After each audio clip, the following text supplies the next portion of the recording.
పెరగాలి అన్నది ఏంటంటే లెర్నింగ్స్ నేర్చుకోవడానికి ప్రతి చోట మంచివి నేర్చుకోవాలి. కానీ మనకున్న మానవ నైజం ఏంటి అనంటే మంచివి నేర్చుకోవాలంటే కష్టపడాలండి. ఏదైనా కష్టపడాలి. అదే చెడువి అంటే ఈజీగా చేస్తుంది. ఫర్ ఎగ్జాంపుల్ మీరు ఒక ఎక్సర్సైజ్ చెయ్యాలా, మీకు ఫిజికల్ బాడీ ఫిట్గా ఉంటుంది, హెల్దీగా ఉంటుంది, ఫోకస్ పెరుగుతుంది. తద్వారా మీరు డేని మీరు అనుకున్నది సాధించగలుగుతారు, నెగిటివ్ వైపు వెళ్ళరు. నెంబర్ ఆఫ్ బెనిఫిట్స్ ఉన్నాయండి. బట్ లేదు, అదే 1 hour you can hold mobile and just scroll. ఏదైతే ఎక్సర్సైజ్లో కిక్ ఇస్తుందో, అంటే డోపమైన్ రిలీజ్ అవుతుందో, బెనిఫిషియరీ కెమికల్స్ రిలీజ్ అవుతాయో, హ్యాపీనెస్ హార్మోన్స్ రిలీజ్ అవుతాయో, అవే సేమ్ మీకు రీల్స్ స్క్రోల్ చేసినప్పుడు అవే మీకు డోపమైన్ కానీ ఎండార్ఫిన్స్ కానీ రిలీజ్ అవ్వడం జరుగుతుంది.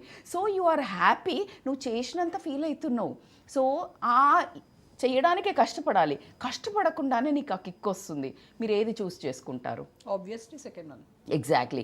ఇప్పుడు మనం చాలా నెంబర్ ఆఫ్ థింగ్స్లో కూడా చూస్తే మనీ సంపాదించడానికి కూడా బోలెడు దారులు. కొంతమంది కష్టపడి ఒక మీడియా కోర్ ఉంటారు, కొంతమంది షార్ట్ కట్ వచ్చేసి అదే దాన్ని ఎక్స్ట్రాడినరీ బియ్యం పండించి పాలు పిండి అవి చెయ్యడానికి చాలా ఎక్కువ లీటర్లు అమ్ముతుంది. కానీ దాన్ని ప్లాస్టిక్ కలిపి ఏదేదో యూరియా వేసి పాలన చేసి, you are getting my point. So this all shortcuts. కానీ బెనిఫిట్ ఎక్కడ ఉంది అంటే ఈజీ వేలు ఎత్తుక్కోవడం జరిగింది. కన్జ్యూమర్ మార్కెట్లో పిల్లలను తప్పు పట్టడానికి రియల్గా చెప్తున్నాను, మనం అనర్హులము. ఎవరు చేస్తున్నారు? ఆ మార్కెట్ ఎవరు చూపిస్తున్నారు? పబ్బుల పంటి పోతున్నారు, మందు దాగుతున్నారు అని మనం బ్లేమ్ చేస్తున్నాము. అవి పెట్టడానికి మీకు ఎవరిస్తున్నారు లైసెన్సెస్? మెయిన్ వాళ్ళు ఎక్కడ బంద్ చేయాలి? మీరు మందు, alcohol is very dangerous to health అనేది ప్రతి ఒక్క ప్రాణికి తెలుసు.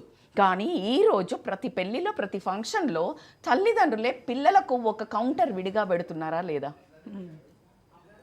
ఒకప్పుడు తల్లిదండ్రుల ముందు తాగాలన్నా, సిగరెట్ తాగాలన్నా భయపడేవాళ్ళు. ఒక రకమైన మర్యాద ఉండేది. ఇప్పుడు ఎందుకంటే ఆ ఓపెన్నెస్ వచ్చేసింది. ఇంతే అని తల్లిదండ్రులను కూడా అగ్రీ చేయటం అనేది దౌర్భాగ్యము. ఎందుకు అగ్రీ చేస్తున్నారంటే, ఒకవేళ అగ్రీ చేయనట్టయితే గనక రణరంగాలు అవ్వటము. ఎందుకు?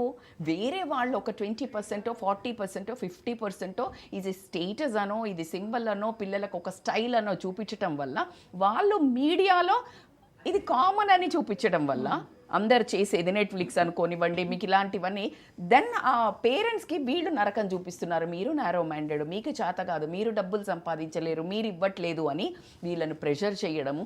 ఆ చెయ్యలేని తల్లిదండ్రులు పడే అత్యంత నరకాన్ని